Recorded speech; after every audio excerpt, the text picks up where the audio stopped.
tenders for Henry. I'm not happy, complained Gordon. Your firebox is out of order, said James. No wonder after all that coal you had yesterday. Hard work brings good appetite, snapped Gordon. You wouldn't understand. I know, put in Duck brightly. It's boileric. I warned you about that standpipe on the other railway, but you drank gallons. It's not boileric, protested Gordon. It's... Of course it is, said Henry. That water's bad. It furs up your tubes. Your boiler must be full of sludge. Have a good wash out. Then you'll feel a different engine. Don't be vulgar, said Gordon huffily. Gordon backed down on his train, hissing mournfully. Cheer up, Gordon, said the Fat Controller. I can't, sir. The others say I've got boileric, but I haven't, sir. I keep thinking about the dreadful state of the world, sir. Is it true, sir, what the diesels say? What do they say? They boast that they've abolished steam, sir. Yes, Gordon, it is true. What? Sir! Oh, my Doncaster brothers, drawn the same time as me? All gone, except one. The guard's whistle blew, and Gordon puffed sadly away. Poor old Gordon, said the Fat Controller. If only we could. Yes, I'll ask his owner at once. He hurried away. Arrangements took time, but one evening, Gordon's driver ran back, excited. Wake up, Gordon! The Fat Controller's given you a surprise! Look! Gordon could hardly believe it. Backing towards him were two massive green tenders, and their engine shape was very like his own. It's Flying Scotsman, he gasped.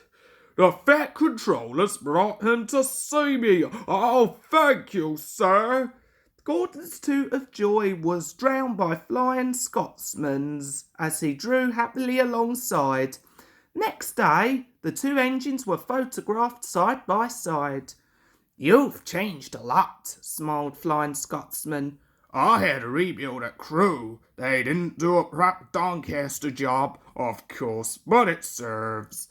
I had to reboot too, and looked hideous, but my owner said I was an extra special engine, and made them give me back my proper shape.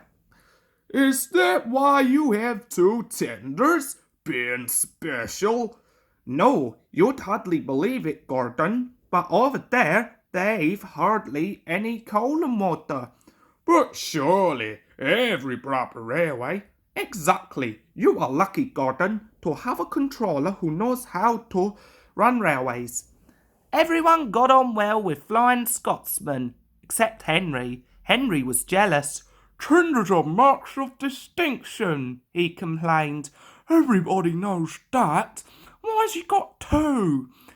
He's famous, explained Duck and Donald. He was the second to go 100 miles an hour. Besides, the other railway has no coal and water. Whew, sniffed Henry. I can't believe that. I never boast, he continued, but I always work hard enough for two. I deserve another tender for that. But Duck whispered something to Donald. Henry, asked Duck innocently, would you like my tenders? Yours? Exclaimed Henry. What have you got to do with tenders? All right, said Duck, the deal's off. Would you like them, Donald? I wouldn't deprive you of the honour. It is a great honour, said Duck thoughtfully, but I'm only a tank engine, so I don't really understand tenders. Perhaps James might. I'm sorry I was rude, said Henry hastily. How many tenders have you, and when could I have them? 6, and you can have them this evening. 6 lovely tenders, chortled Henry. What a splendid sight I'll be. That'll show the others the sort of engine I am. Henry was excited. Do you think it'll be all right? He asked for the umpteenth time. Of course, said Duck. Just go where I told you, and they'll all be ready.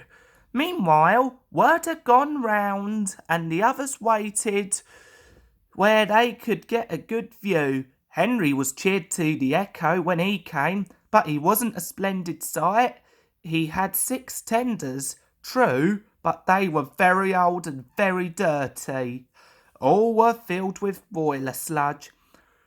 Had a good wash out, Henry, called a voice. That's right, you feel a different engine now. Henry was not sure, but he thought the voice was Gordon's.